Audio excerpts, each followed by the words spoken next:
Marcus, my father announced, his voice deep, triumphant, the kind that filled boardrooms and cowed interns. We've decided it's time to invest in your future. My brother leaned back in his chair, grinning like he already knew what was coming. Of course he did. Marcus always knew. My mother produced a white envelope and slid it across the table like it was a royal decree. $100,000, she said softly, pride glowing in her eyes. For your down payment. A house worthy of the next chapter of your life. I watched his fingers break the seal, the corner of the check gleaming in the chandelier light. My pulse hammered. My throat went dry. And me? The words slipped out before I could stop them. The table stilled. My father's expression didn't change, but his tone sharpened. What about you? I've worked for this company for nearly a decade. I earned my CPA, passed every certification, kept the books balanced when no one else bothered to notice the leaks. My voice cracked, betraying me. I just thought you thought wrong. His interruption was surgical, practiced. Brooke, you're 32, still renting an apartment, still alone. Marcus generates millions in revenue. You balance spreadsheets. He said it like spreadsheet was a dirty word. Marcus chuckled. Not cruel, not even intentional. It was the reflex of someone who had never been told no. Don't take it personal, sis. Some people build. Some people keep track of what's built. My mother reached across the table, her manicured hand brushing mine with counterfeit tenderness. You're reliable, sweetheart. And that's important too. Reliable. The word landed like a hammer. A Toyota Camry, steady but forgettable, compared to Marcus, the Ferrari who roared into every room and stole the spotlight. I placed my napkin neatly beside the untouched lamb on my plate. My chest burned, but my voice came out steady. You're right, Mom. I am reliable.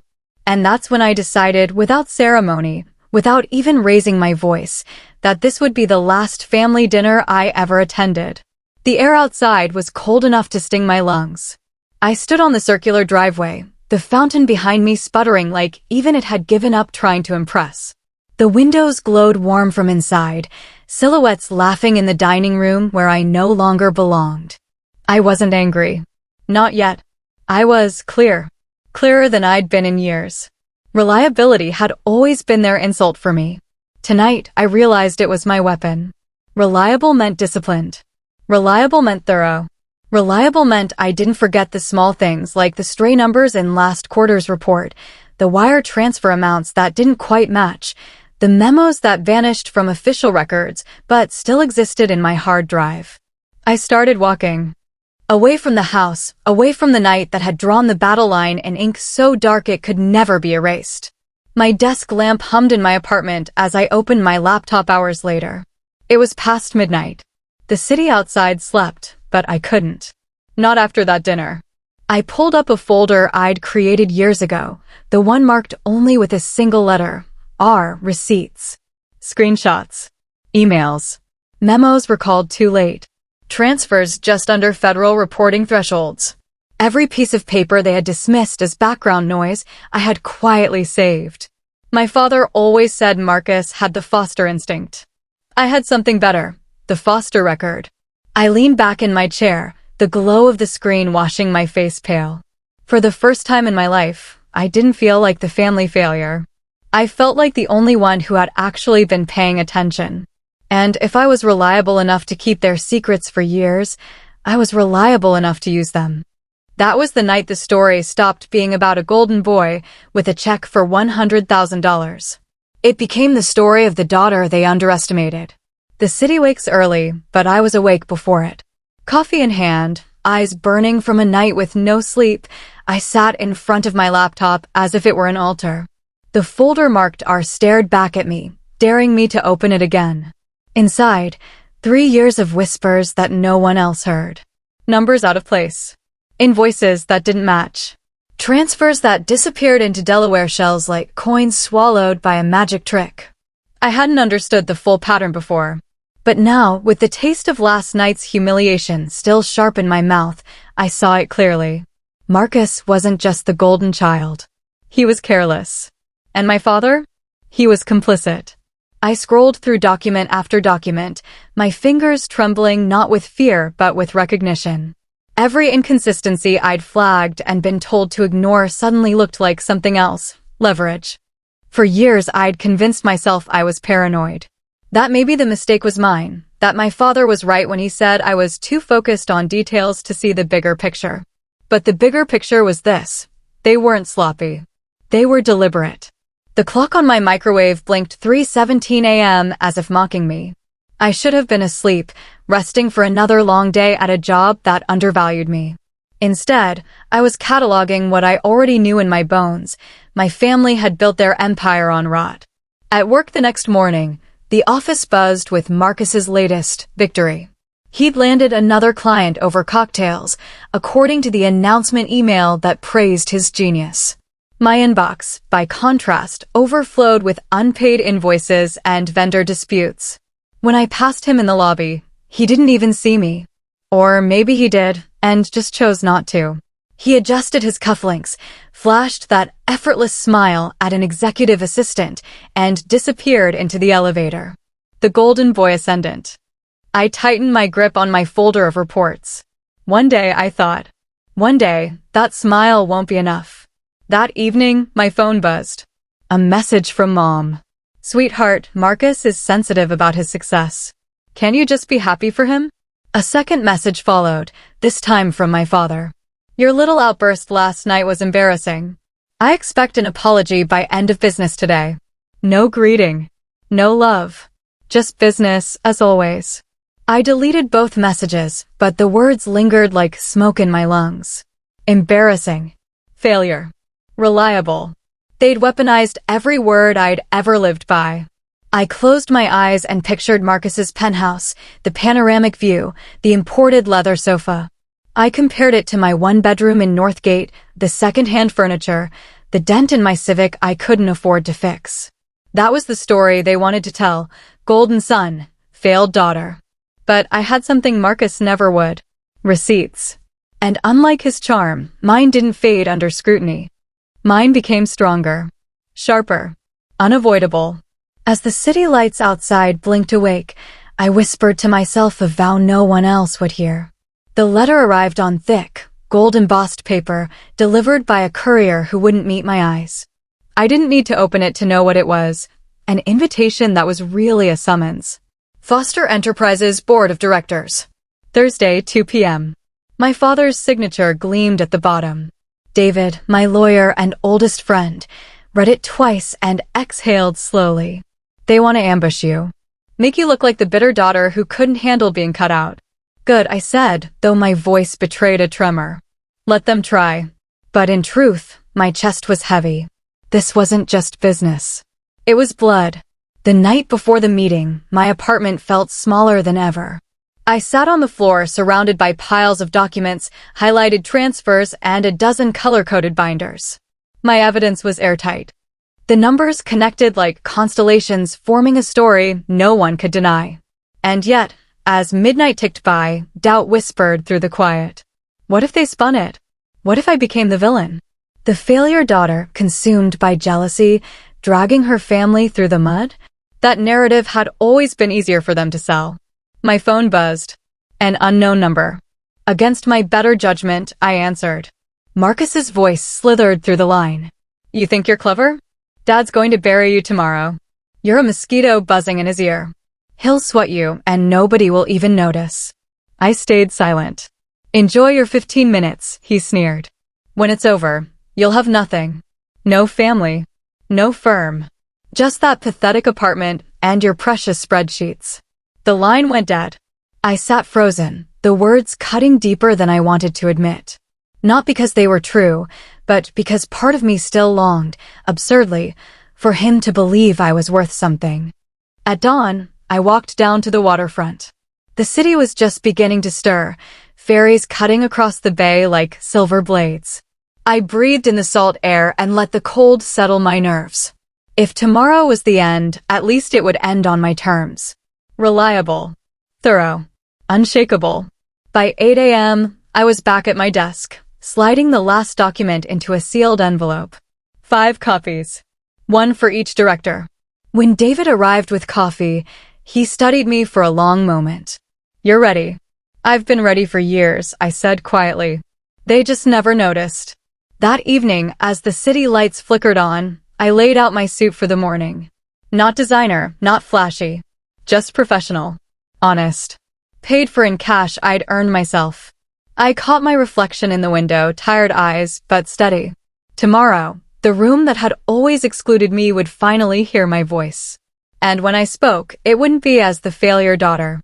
The boardroom smelled of polish and power. Mahogany table, glass decanters, portraits of dead men staring down like judges. I'd spent years filing invoices in the basement of this building. Today, I walked in through the executive doors.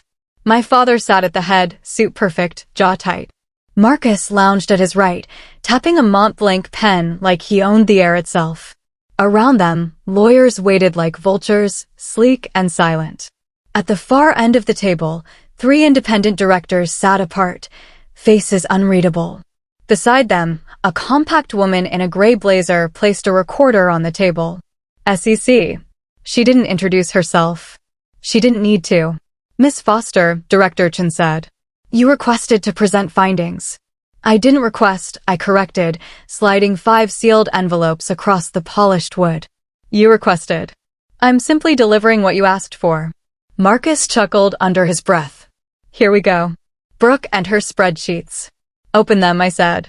My voice didn't rise, but the air seemed to tilt. They opened. Pages fanned out. Wire transfers. Trading records. Emails with my father's signature. Marcus tried first. This is nothing. Out of context. She's desperate for attention. The SEC agent leaned forward. Context is what I'm here for. One of the directors spoke, voice sharp. Richard, did you authorize these transfers? My father's jaw clenched. We invested in market research. Perfectly legal. I clicked the remote in my hand. The screen on the wall lit up with a single email. Use the house funds as we discussed. Route through the usual channels. Remember, the appearance of propriety matters more than propriety itself. My father's email. His signature. Date stamped. Silence. Then I played the recording. My father's voice again, low, confident. Marcus, the SEC is sniffing around. Just say it's for a house. Brooke's too stupid to figure it out anyway.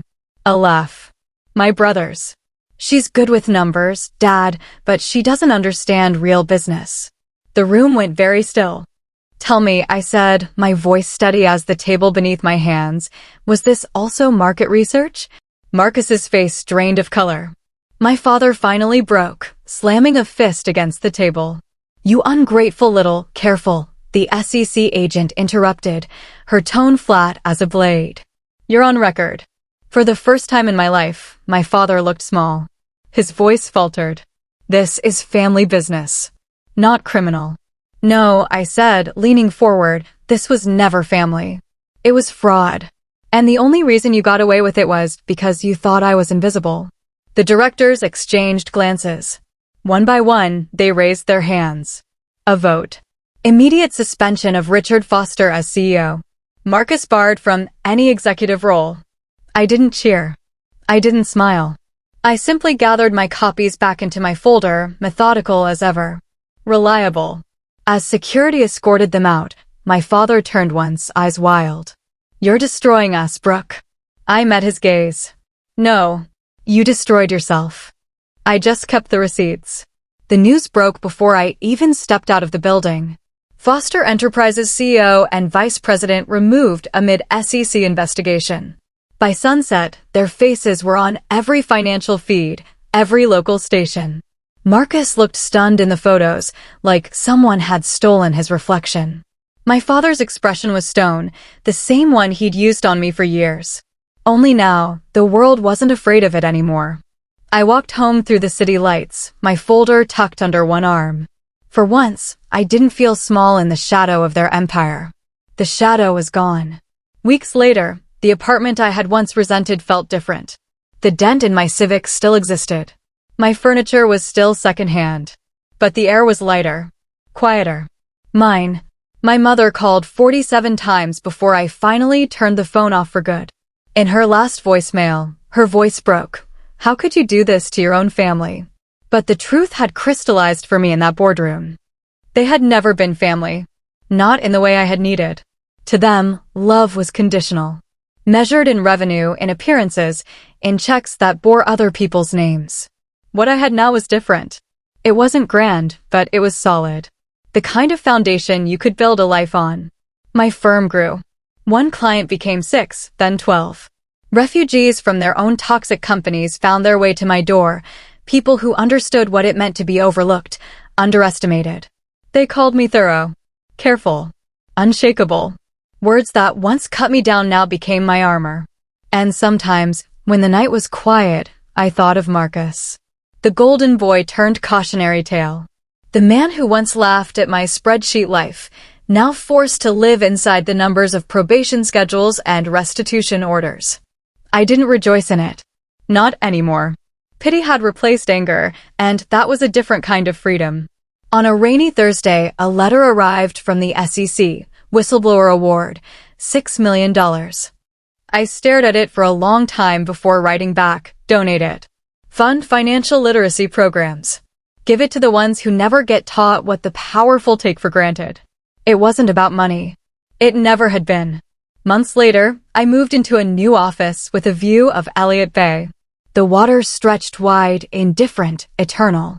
On my desk, framed side by side, were 2 pieces of paper, my CPA certificate and an anonymous email from a stranger who'd written, "Thank you for proving that integrity still matters." Sometimes I thought about what my father once told me. Reliability isn't leadership. He was wrong. Reliability built my company. Reliability exposed their fraud. Reliability was the reason the empire of lies had collapsed under its own weight. The Foster name was scrubbed from every building downtown, every plaque, every website. But mine remained. Not golden. Not glamorous. Just steady. And that was enough. Because in the end, it wasn't the Ferraris or the penthouses or the applause that lasted.